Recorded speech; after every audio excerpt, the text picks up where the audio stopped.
ভাই আলতাফ চাচারা চলে এসেছে। ফারিস ঘুরে তাকালো। আলতাফ এগিয়ে আসলো। ফারিস শান্ত স্বরে বলল, কেমন আছেন চাচা? আলতাফ ধীর স্বরে উত্তর দিল, ভালো বাবা, তুমি? আমিও ভালো। গাছের কি সমস্যা হয়েছে চাচা? আমিও ধরবার পারছি না। ডাক্তার কি ডাকা হয়েছিল? হ্যাঁ, কইছে কোনো ভেজাল নাই, সপ্তাহ পার হইলে নাকি গাছ উঠব। গাছের যত্ন ভালোভাবে নেওয়া হচ্ছে তো চাচা? হ্যাঁ বাবা। নতুন কোনো মালি এনেছো এখানে? না, সবাই পুরানো। ফারিস আর কোনো প্রশ্ন করলো না। এগিয়ে গেল বাকি বাগান পরিচর্যা করা মানুষের দিকে। কিছুক্ষণ সবাইকে দেখে বলল, গাছের ফলন ভালো হলে আপনাদের বেতন বাড়িয়ে দেওয়া হবে। মালিরা খুশি হলেন। ফারিস তার চোখে সানগ্লাস পরল। আদিবকে উদ্দেশ্য করে বলল, আদিব চলো। আদিব শুনলো, সবাইকে বাই জানিয়ে চলে গেল ফারিসের পিছন পিছন।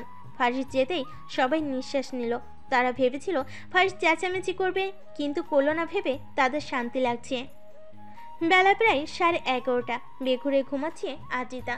তাকে অনেকবার ডাকা হলো, তার ঘুম ভাঙেনি। শেষমেশ তাকে রেখে বিচে চলে গেল আশরাফ, মুনমুন, মৃদুল, রনি আর চাঁদনি।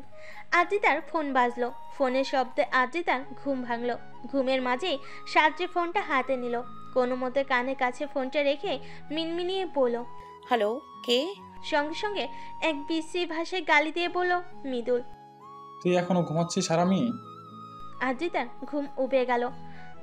শক্তপোক্ত কণ্ঠে বলল, সকাল সকাল মেতাচ্ছিস কেন? মেতামোনা সেমরি, তোর জন্য এখনো নাইতে নামি নাই আমি। তোর শরম করে না? গোসল করতে যাবি, আমারে ডাকিস? বদমাস মাইয়া, সমুদ্রে নামো। সমুদ্র কথাটা কানে আসতেই আজিতার মনে পড়ল তারা কক্সবাজার আছে। আজিতা এবার শোয়া থেকে উঠে বসলো। আশেপাশে তাকিয়ে পড়ল, তোরা আমারে রাইখাস সমুদ্রে গেছোকা? তোরা এখন ইচ্ছে করে কি জানিস, হোটেলে দিয়া তুই আইনা পানিতে চুবাইতে। আরে রেগে যাচ্ছিস কেন? তোকে কতবার ডাকা হয়েছিল জানিস? সত্যি ডাকছিলি? মরার মতো ঘুমিয়ে থাকলে টের পাবি কেমনে? এ এখন বেশি কথা না বইলা তাড়াতাড়ি সমুদ্রে আয়, আমরা অপেক্ষায় আছি। আজিতা আদুরে স্বরে বলল, আমি ব্রেকফাস্ট করবো না দোস্ত।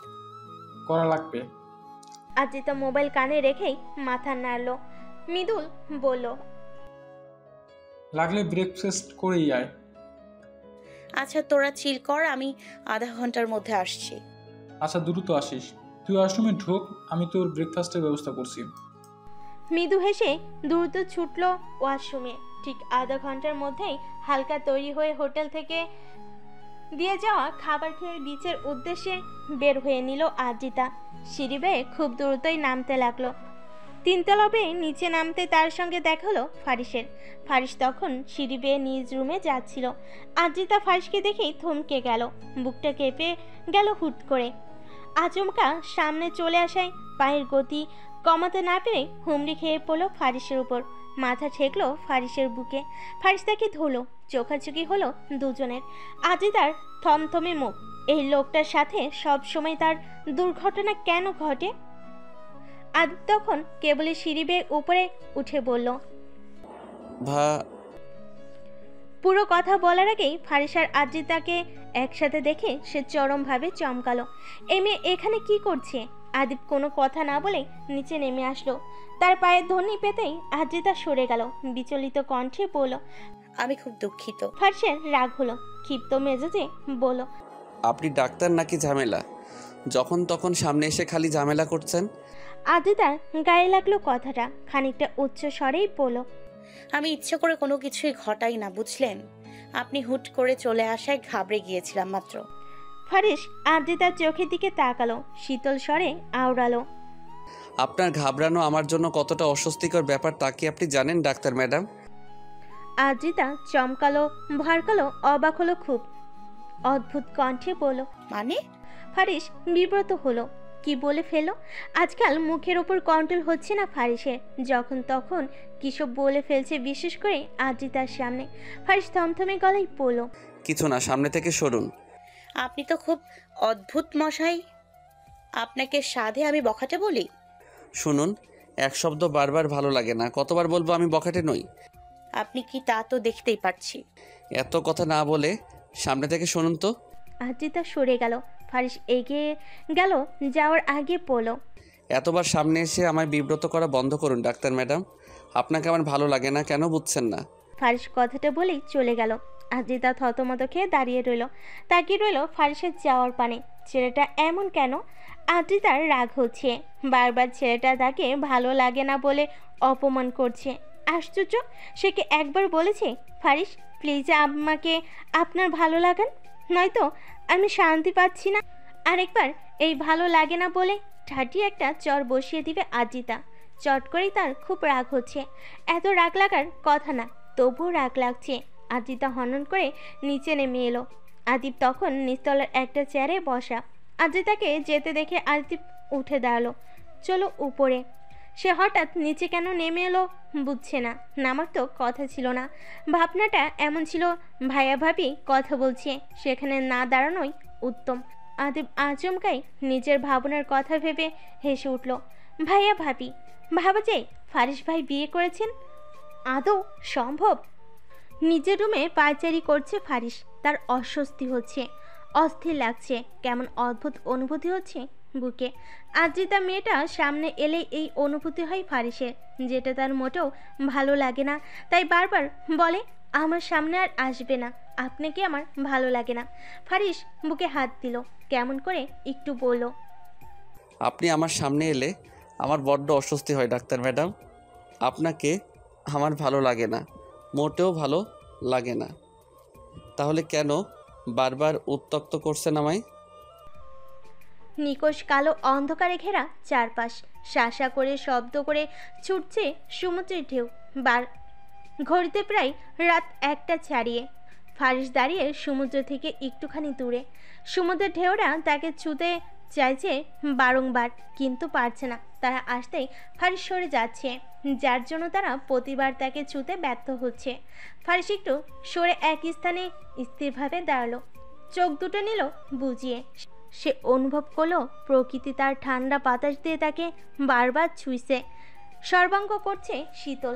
ফারিস কিছু কল্পনা করলো, সেই মাঝরাতে ছুটে যাওয়া হসপিটাল, প্রথম দেখা হওয়া মেয়েটাকে তুলে আনা, ক্ষত সারাতেই আবার হসপিটালে যাওয়া, হোটেল রুমে দেখা হওয়া, অনিচ্ছাকৃত কাছাকাছি হওয়া মেয়েটিকে বেলকুনিতে দেখা, সিঁড়িতে মুখোমুখি হওয়া, সব কিছুই এক অদ্ভুত অনুভূতির সৃষ্টি করছে ফারিসের বক্ষস্থলে। ফারিস ভাবলো এই মেয়েটার নাম। ফারিস চেষ্টা করলো মেয়েটার নাম মনে করার, কিন্তু আশ্চর্যজনক মেয়েটার নাম মনে পড়ছে না। অনেকক্ষণ ভেবে ব্যর্থ হওয়ার পর ফারিস বুঝিও সে মেয়েটার নাম জানে না, জিজ্ঞেস করা হয়নি কখনো, অথচ তাদের বেশ কয়েকবার দেখা হয়েছে। মেয়েটা কি এই দেখা হওয়ার মধ্যেই তাকে একবারও নিজের নাম বলেনি? না, ফারিসের মনে পড়ছে না। মেয়েটা সত্যি কি একবারও তার নাম বলেনি, নাকি বলেছিল ফারিসের মনে পড়ছে না? কোনটা? ফারিস ভাবনায় ব্যর্থ হলো। চিন্তা করলো আদিপ নিশ্চয়ই মেয়েটার নাম জানবে। ফারিস ডাক্তার ম্যাডামের নাম জানে না, জানা তো কথা ছিল, কিন্তু জানলো না কেন? ফারিস তার পকেটে হাত দিল, ফোন বার করলো। মেয়েটার নাম জানার জন্য ফারিস ব্যাকুল হচ্ছে, অথচ এতটা ব্যাকুল হওয়ার মতো কোনো বিষয় নয় এটা। ফারিস আদিপকে কল করবে ভেবেও কল করলো না। কল করে কি বলবে? আদিপ, ওই ডাক্তার ম্যাডামের নামটা কি তুমি জানো? এত রাতে এই প্রশ্ন করার কোনো অর্থ হয় না। জিজ্ঞেস করলে কাল করবে, তাও ফারিসের সংকোচ হচ্ছে। ফারিস দীর্ঘশ্বাস ফেল।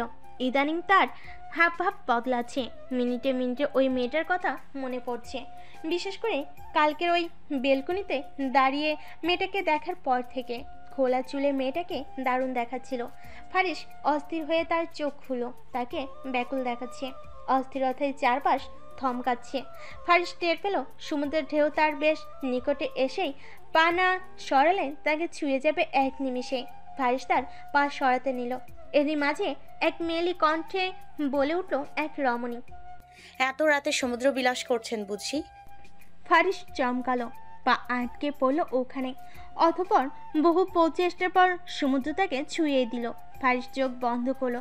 সমুদ্রের ঠান্ডা ছোঁয়ায় তার শীত লাগলো, গায়ের পশম বুঝি দাঁড়িয়ে গেল। অথচ সমুদ্রের পানি শরীর কাঁপানোর মতো ঠান্ডা ছিল না। ফারিসের কাণ্ডে মৃদু হাসলো আদ্রিতা। শীতল স্বরে শুধালো। আপনার কি শীত লাগছে মিস্টার বখাটে? ফারিস চোখ খুলল। মিনিট দুই চুপ থেকে চোখ মুখ শক্ত করে বলল। আপনাকে কতবার বলবো আমি বখাটে নই? আদ্রিতা কিঞ্চিত হাসলো। ফারিসকে সামান্য রাগানোর জন্যই বখাটে শব্দটা উচ্চারণ করলো। ছেলেটাকে রাগাতে তার বেশ লাগে। আদ্রিতা মৃদু হেসেই বলল। রাগ করবেন না, আমি জাস্ট মজা করে বলেছি। ফারিস নিশ্চুপ, কথা নেই। আদ্রিতাও নীরব। ফারিস আদ্রিতার মুখশ্রীর পানে তাকালো, দ্বিধাহীন স্বরে পড়ল। এত রাতে আপনি এখানে কি করছেন? আদ্রিতা সরাসরি ফারিসের দিকে চাইল। ফারিস চোখ সরালো। কেমন যেন মেয়েটার চোখে চোখ রাখা যাচ্ছে না। আদ্রিতা বলল। আপনি যা করেছিলেন। কি করছিলাম আমি? কথাটা বলে ফারিস থতমত খেলো। আদ্রিতা মৃদু হাসলো, বলল। আপনাকে অস্থির দেখাচ্ছে, আপনি কি ঠিক আছেন? ফারিসের বুঝি কথা আটকে গেল। সে থমকে গেল হঠাৎ। মেয়েটার আচমকা আগমনের জন্য ফারিস বুঝি প্রস্তুত ছিল না। ফারিসকে চুপ থাকতে দেখে প্রসঙ্গ পাল্টে আবারও বলল আদ্রিতা। আচ্ছা, আপনি আমার সাথে এমন করেন কেন? ফারিস বিস্মিত হলো, নিজেকে ধাতস্থ করলো পুরোপুরি। নিষ্পলক চোখে তাকিয়ে বলল। কেমন করি? আপনি জানেন না। আমি ধরতে পারছি না। আপনি অদ্ভুত আচরণ করেন, যা আসলে একটা মানুষ করে না। আমি কি তবে মানুষ নই? ফারিসের আচমকা প্রশ্নে আদ্রিতা আটকে পড়ল। কি জবাব দিবে বুঝছে না। সে বলল। আমি তা কখন বললাম? কি বলছেন তবে? আমি আসলে বুঝতে পারছি না। ফারিস হাসলো। আদ্রিতা সেই হাসিতে চোখ আটকালো। আদ্রিতা বরাবরই ফারিসের এই হাসিতে আটকে পড়ে। শ্যামবর্ণের এই পুরুষটির সবচেয়ে মুগ্ধনীয় হলো তার হাসি। আদ্রিতা বলল। আপনি হুটহাট আসবেন না তো? ফারিসের চাহনি বদলালো। সে বলল। কেন? হাসলে কি সমস্যা? কারণ বলবো না। ফারিস কিছু বলে না, চুপ থাকে। মেয়েটা তাকে অদ্ভুত বলে, অথচ সে নিজে যে অদ্ভুত তা বুঝছে না। অনেকক্ষণ নীরব চলে দুজনের মাঝে। হঠাৎ আদ্রিতা বলে। সমুদ্রে নামবেন? ফারিসের একরক্ষা জবাব। সমুদ্র আমার পছন্দ নয়। আদ্রিতা যেন অবাকের শীর্ষে পৌঁছালো ফারিসের কথা শুনে। বিস্ময়কর চেহারায় বলল। কি বলেন, সমুদ্র আপনার পছন্দ নয়? ফারিসের তড়িৎ উত্তর। না। আদ্রিতা বিষম খেয়ে পড়ল। আপনাকে আমি সাধে অদ্ভুত বলি? আমার জানা মতে পৃথিবীতে এমন মানুষ নেই যার সমুদ্র পছন্দ নয়। আপনি ভুল জানেন। আপনি একটা বোকা মানুষ।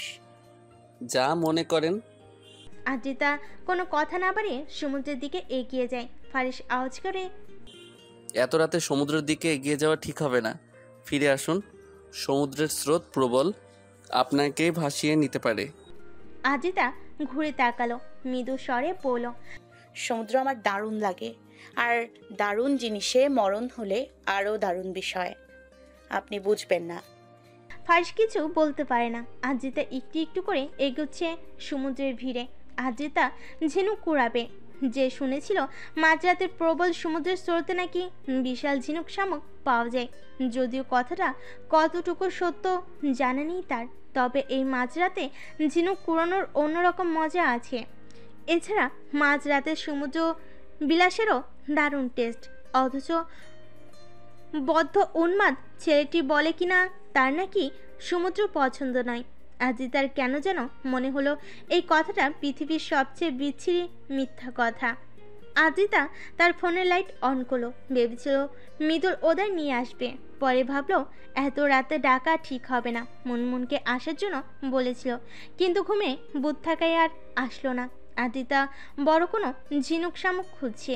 কক্সবাজার এসে বিশাল শামুক ঝিনুক কুড়িয়ে পাওয়া এজন্য ভাগ্যের ব্যাপার। আদ্রিতা সে ভাগ্যটা লুফে নিতে চায়, যদিও জানে না আদৌ পাবে কিনা। আদ্রিতা মাথা নুয়ে দেখতে লাগলো কিছু পাওয়া যায় কিনা। সমুদ্রের পানি পা ছুতেই আদ্রিতার ঠোঁট আপনা আপনি হাসি আসছে। সমুদ্রের পানি পা ছুতেই আদ্রিতার ঠোঁটে আপনা আপনি হাসি আসছে। আনন্দ আনন্দ আনন্দ অনুভব হচ্ছে। ফারিস তার পানে তাকে। মেয়েটাকে ছেড়ে যেতে ইচ্ছে করছে না। অদ্ভুত ব্যাপার, ফারিসের আজ রাগ লাগছে না, উল্টো মেয়েটাকে দেখে ভালোই লাগছে। আদ্রিতা ধীরে ধীরে আরও সামনে এগোচ্ছে। তার হঠাৎ মনে হলো সমুদ্র বুঝি তাকে টানছে। পানির দিকে যত এগোচ্ছে ততই যেন গভীরভাবে তাকে ডাকছে। ফারিসের বিষয়টা কেমন যেন লাগলো। সে আচমকাই তার মন্দ লাগাকে অপেক্ষা করে এগিয়ে গেল আদ্রিতার দিকে। অন্যদিকে সমুদ্র বেয়ে বিশাল এক স্রোত আসছে। শক্ত হয়ে দাঁড়াতে না পারলে এ স্রোত আদ্রিতাকে সঙ্গে করে নিয়ে যাওয়ার ক্ষমতা রাখে। আদ্রিতা এক ধ্যানে সমুদ্রের দিকে এগোচ্ছে। তার আর একটু এগোবে, এরই মাঝে তার হাত ধরে নিজের দিকে টানলো ফারিস। ফারিসের আচমকা টানে নিজেকে সামলাতে না পেরে আদ্রিতা এসে পড়ল ফারিসের অনেকটা কাছে। মাথা ঠেকলো বুকের বাম পাশে। এরই মাঝে এক বিশাল স্রোত তাদের দুজনকে ছুঁয়ে দিল। খানিকটা সরু গেল দুজনে। আদ্রিতা ঘাবড়ে গেল, শক্ত করে চেপে ধরলো ফারিসের শার্ট। ফারিস এবার রেগে গেল, তীক্ষ্ণ স্বরে শুধালো, এই মেয়ে, আপনার সমস্যা কি? এখনই তো মরতে বসেছিলেন। আদ্রিতা নিরুত্তর। সে ভয় পেয়েছে।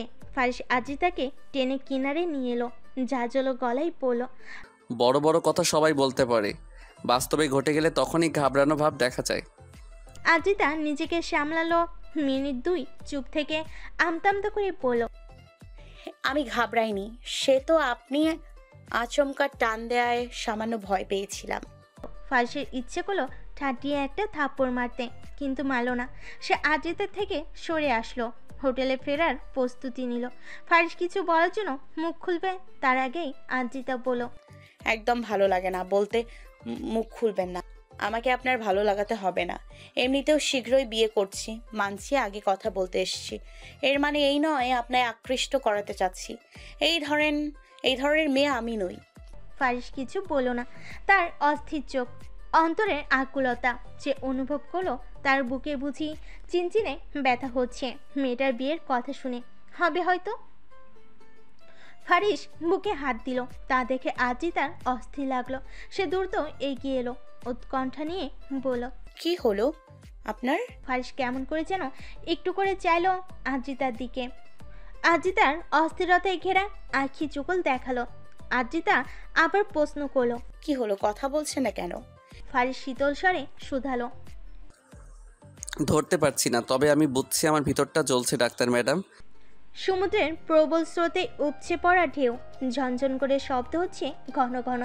ফারিস বসে ছাতাযুক্ত চেয়ারে। সে ঘন ঘন নিঃশ্বাস ফেলছে। তার বুকের ভেতরে হঠাৎ ওঠা ব্যথাটা এখনো থামছে না। মেয়েটার বিয়ে কথা শুনে ফারিসের ভেতর এমন অনুভূতি হওয়ার কারণ সম্পর্কে বিন্দু মাত্র অবগত নয় ফারিস। ফারিস বরাবরই মেয়েদের থেকে দূরে থাকে। তার এই 27 বছরের জীবনে তেমন কোনো মেয়ে মানুষের আগমন ঘটেনি। এই ডাক্তার ম্যাডামই প্রথম। ফারিসের মনে প্রশ্ন জাগলো, সেই রাতের এক পলসার ঝুম বর্ষায় সে বাঁচতে গিয়েছিল নাকি মরতে? প্রেম রোগে আসক্ত হলো নাকি ফারিস? ফারিস চমকালো, নিজের ভাবনায় নিজেই ভরকালো। এমনটা তো হওয়ার কথা না। ফারিস অনেকক্ষণ চুপ থাকলো, নিজেকে যথাসম্ভব সংযত করার প্রচেষ্টা চালালো, কিন্তু সে ব্যর্থ। ফারিস পকেটে হাত দিল, দেশলাই আর একটা সিগারেট বের করলো। সিগারেট ধরিয়ে মুখে পড়তেই আদ্রিতার কণ্ঠ শুনে গেল। হাতে পানির বোতল, মূলত ফারিসের জন্য পানি আনতেই ওদিকটা গিয়েছিল। আদ্রিতা দৌড়ে এলো, ঘন ঘন নিঃশ্বাস ফেল বার কয়েক। ফারিসের দিকে পানির বোতলটা এগিয়ে দিয়ে বলল, নিন পানি খান। ফারিস অপলক দৃষ্টিতে তাকিয়ে রইল আদ্রিতার দিকে। তার হাত থেকে সিগারেট ফেলে দিয়েছে অনেক আগেই। ফারিস আদ্রিতার হাত থেকে পানির বোতলটা নিল, ঢকঢক করে বোতলের অর্ধেক পানি শেষ করে নিঃশ্বাস নিল। আদ্রিতা প্রশ্ন করলো, এখন ঠিক লাগছে? ফারিস উপনিস মাথা নাড়ালো। আদ্রিতা স্বস্তির নিঃশ্বাস ফেল, বলল, যাক, ভালো হয়েছে। আচ্ছা, এমন ব্যথা কি আপনার সবসময় হয়? ফারিস ডানে বামে মাথা নাড়লো, বলল, আগে হতো না, কিন্তু ইদানিং হচ্ছে। আদ্রিতাকে চিন্তিত দেখালো, থমথমে কণ্ঠে বলল, শুনুন, বুকে ব্যথা ওঠাটা ভালো লক্ষণ নয়। ঢাকা গিয়ে ডক্টর দেখিয়ে নেবেন। ফারিস কিছু বলে না। আদ্রিতা ফারিসের পাশে বসা, নিস্তব্ধ স্বরে বলে, হোটেলে যাবেন না? যাব, আপনি আগে যান। আদ্রিতা পিছন দিকটাই তাকালো। কিছু ছেলে দাঁড়ানো। কতক্ষণ আগে থেকেই ছেলেগুলোকে লক্ষ্য করেছে আদ্রিতা। পানি আনার পথেও তাকে অনুসরণ করছিল।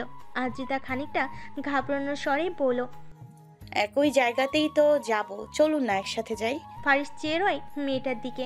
আদ্রিতা বলে, এভাবে তাকিয়ে থাকার মতো কিন্তু কিছু বলিনি। আপনার কি ভয় লাগছে? আদ্রিতা দ্বিধা ছাড়াই বলে উঠল। বেশি না, একটু। ফারিস হাসলো। আদ্রিতা বলল, আপনাকে হাসতে বারণ করেছিলাম কিন্তু। ফারিস শুনল না, সে বিস্তর হাসলো, বলল, আপনার বারণ শুনতে আমি তো বাধ্য নই। জানি জানি, এখন চলুন। ফারিস আর দ্বিধা করলো না, বসা থেকে উঠে দাঁড়ালো, পানির বোতলটা চেয়ারে রেখেই অগ্রসর হলো আজিতার পিছু পিছু। আকাশে তখন কোনো তারা নেই, বিশাল আকাশটা পুরোই শূন্য। তবে আরও আগে দু একটা ফানুস উড়ে গেল। সমুদ্রের পানি ধীরে ধীরে আরও প্রবল হলো। বালির ভিড়ে জমিনের বুকে সাজিয়ে রাখা চেয়ারগুলো ডুবিয়ে দিচ্ছিল প্রতিনিয়ত। মাঝ রাস্তায় পাশাপাশি হাঁটছে আজিতা আর ফারিস, দুজনেই চুপচাপ নীরব, কোনো কথা নেই। বিচ থেকে হেঁটে হেঁটে হোটেলে যেতে প্রায় 15 মিনিট সময় লাগে, গাড়িতে গেলে 5 থেকে 7 মিনিট। আজিতাই শুরু করলো আগে। তা আপনিও কি কক্সবাজার ঘুরতে এসেছেন নাকি? ফারিসের তড়িৎ উত্তর। না, ঘুরতে নয়। আজিতা আগ্রহ নিয়েই বলল। তাহলে? ফারিসের দ্রুত জবাব। খুন করতে।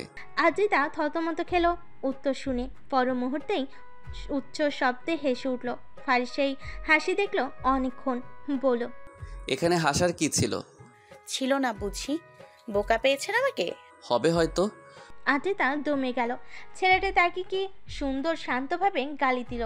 আজিতা আবার বলল, আমাকে কি সত্যি আপনার পাগল মনে হয়? মনে হবার কি আছে, আপনি তো পাগলই। ফারিসের এবারের কথা শুনে আজিতার চক্ষু বেরিয়ে আসার উপক্রম। সে বলল, আপনি আমায় অপমান করছেন। সত্যি করেছি, আমি ধরতে কেন পারলাম না? আজিতা চুপ হয়ে গেল। ফারিস তার পানে তাকিয়ে, মেয়েটাকে চটাতে তার দারুণ লাগছে। আজিতা চোখ মুখ ফুলিয়ে হাঁটছে। ফারিস শব্দ করে বলল, আপনি কি রাগ করলেন ডাক্তার ম্যাডাম? মোটেও না। মানুষ বেশিরভাগ ক্ষেত্রে তার কাছের মানুষদের ওপর রাগ করে, আর আমি যতদূর জানি আপনি আমার কাছের মানুষ নন। ফারিসের মুখ ফ্যাকাশে হলো, তাও মেনে নিল কথাটা তো মিথ্যা নয়। ফারিস বলল, আমি কেন আপনার চোখে আমার প্রতি রাগ দেখছি? কাছের মানুষ তো নই। তাহলে? আমি রাগ করিনি। আপনার চোখ তো বলছে রাগ করেছেন। ফোলা ফোলা থমথমে মুখ বলছে আপনি রাগ করেছেন। আপনার উল্টে রাখা ঠোঁটখানাও বলছে আপনি ভীষণভাবে রাগ করেছেন। আজিতা এবার সরাসরি চাইল ফারিসের চোখের দিকে। ফারিসের চোখের পাশে থাকা কাটা দাগটা সরাসরি নজরে পড়ল তার।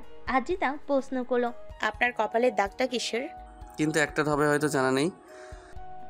আজিতা এবার বিরক্ত লাগলো, লোকটা সব প্রশ্নের তেরা উত্তর দিচ্ছে। আজিতা বিরক্ত নিয়েই পড়ল, আপনি মানুষটা খুব বাজে। ফারিস মৃদু হেসে পড়ল। আমি জানি তা। অতঃপর সারা রাস্তায় আর কোনো কথা হলো না দুজনের। হোটেলের সামনে আসলেই নাইট গার্ড হোটেলের দরজা খুলল। সে এই দুজনেরই অপেক্ষায় ছিল এতক্ষণ। ফারিস কিছু টাকা গুজিয়ে দিল গার্ডকে, বলল, ধন্যবাদ এতক্ষণ অপেক্ষা করার জন্য। গার্ডটি খুশি হলো। সে ভাবেনি ফারিস তাকে উপহার হিসেবে টাকা দিবেন। গার্ডটি মুচকি হেসে বলল, এটা আমার কাছা। আদ্রিতা আর ফারিস উপরে উঠল। ফারিসের পরে আদ্রিতার রুমে আসে। হঠাৎই নিজের রুমের সামনে আসতেই আদ্রিতার হাত ধরে বসলো ফারিস। আদ্রিতা এতে চমকালো, ভরকালো, অবাক হলো খুব। জিজ্ঞাসাসূচক তাকিয়ে রইল ফারিসের দিকে। ফারিস শীতল স্বরে বলল, একটা কথা রাখবেন ডাক্তার ম্যাডাম। ফারিসের কণ্ঠটা ঠিক কেমন শোনালো। আদ্রিতা বিস্মিত নজরে তাকিয়ে বলল, জি বলুন। আমার থেকে একটু দূরে থাকবেন, আমার সত্যি আপনাকে ভালো লাগে না। আজিতার হাত ছাড়লো ফারিস। নিজের রুমের দরজা খুলে ঢুকে পড়লো হঠাৎ। ঘুরেও দেখলো না। আজিতা তখনও ঠায় দাঁড়িয়ে মুখ ফসকে বলল শুধু, ফাজিল লোক। সূর্যটা তখন কেবল উঠেছে। মৃদু মৃদু কুয়াশায় ভরপুর চারপাশ। মাস তখন নভেম্বর ছাড়িয়ে পহেলা ডিসেম্বরে পড়েছে। বাতাসে বাতাসে শীতের প্রবল গন্ধ ছেড়েছে। আজিতার গায়ের কম্বলটা আর একটু শক্ত করে জোরে চেপে ধরল। শীতের পোশাক তেমন আনা হয়নি, পাতলা একটা চাদর এনেছে শুধু। আজিতার ঘুমের ঘরে মনে পড়ল ফারিসের বলে যাওয়া শেষ কথাটা, আমার থেকে একটু দূরে থাকবেন, আমার সত্যি আপনাকে ভালো লাগে না। আজিতা ঘুমের ঘরেই বলে উঠল, আপনার মতো পাজি লোক আমি দুটো দেখিনি। এমন বার কয়েক কথা ঘুমের ঘরে আরো বলল আজিতা। আজিতার কথা শুনতে পেল মনমন। সে ঘুমের ঘরে বলল, আদু কি হয়েছে তোর? একা একা বিড়বিড় করছিস কেন? আজিতার টনক নড়ল, ঘুম ভেঙে গেল আচমকা। থমথমে কণ্ঠে বলে ফেলল। তেমন কিছু না, তুই ঘুমা। মুনমুন শুনল, জবাবে কিছু না বলে উল্টো দিক ঘুরে ঘুমালো। আজিতা স্বস্তির নিঃশ্বাস ফেল, নিজেও আবার ঘুমানোর চেষ্টা করলো। মিনিট 5 যেতেই আবারও ঘুমিয়ে ভর করলো আজিতাকে। নিজের রুমের বেলকনিতে রেলিং ঘেঁষে দাঁড়িয়ে আছে ফারিস, হাতে সিগারেট, মুখে বিরক্তির ছোঁয়া, গায়ে জড়ানো শার্ট, এলোমেলো চুল, বিচ্ছিরি চিন্তা ভাবনা মগজে। ফারিস সিগারেটে টান দিল, ধোঁয়া ওড়ালো। কাল রাত থেকে ফারিস বেলকনিতে বসেছিল, সারা রাত ঘুমায়নি। কিছুক্ষণ আগেই বসা থেকে উঠে দাঁড়িয়েছে। ফারিসের কালকে পুরো রাতটা জুড়ে ছিল আজিতা। সে মেয়েটাকে ভুলতে পারছে না। মেয়েটার বিয়ে হবে এটাও জানা যাচ্ছে না, মেয়েটার বিয়ে হবে এটাও মানা যাচ্ছে না। ফারিস সিগারেটে লাস্ট টান দিল, বিরক্ত নিয়ে বলল, মেয়েটার বিয়ে হোক বা না হোক তাতে তার কি? কিছুই না। ফারিস ভুলে কেন যাচ্ছে তার এই বিচ্ছিরি অনিশ্চিত জীবনে কোনো মেয়ে মানুষের জায়গা নেই। ঘড়িতে তখন সকাল 10টার কাটাই ছুঁই ছুঁই। জানালা চুঁয়ে রোদ্দুর আসছে খুব।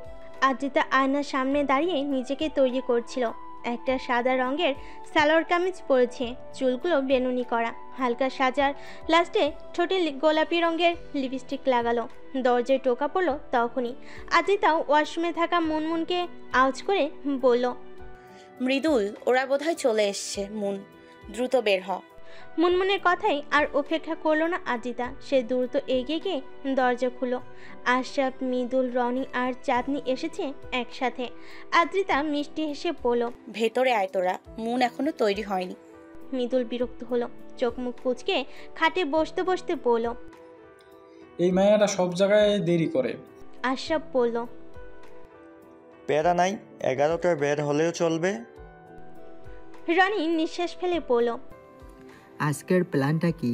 চাঁদনি রনির পাশে বসতে বসতে বলল, সারাদিন ঘুরবো, ছবি তুলবো, মজা করব, দেন রাতের বাসে ঢাকা।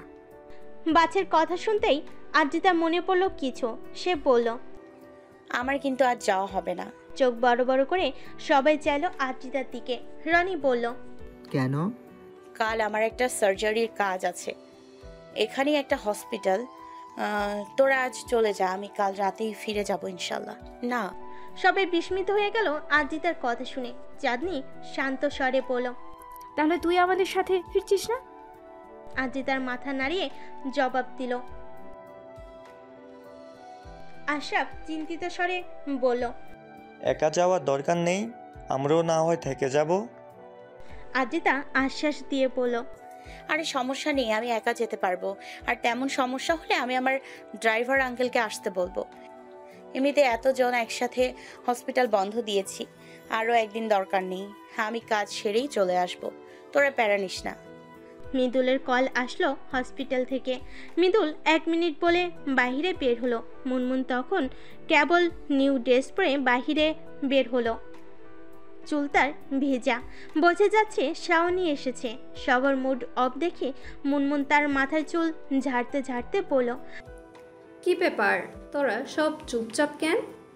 রানী তাকালো মুনমুনের দিকে, পরক্ষণে চোখ সরিয়ে বলল, তেমন কিছু না, আদু আজ আমাদের সাথে ফিরবে না, তাই সবার একটু মন খারাপ।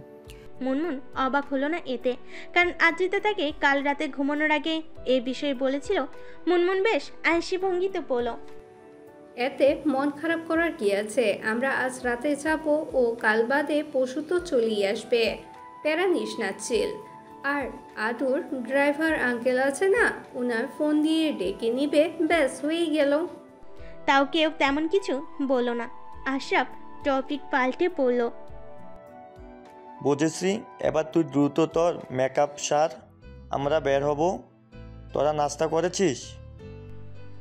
দুজনেই মাথা নাড়িয়ে পড়ল, না। চাঁদনিও করেনি।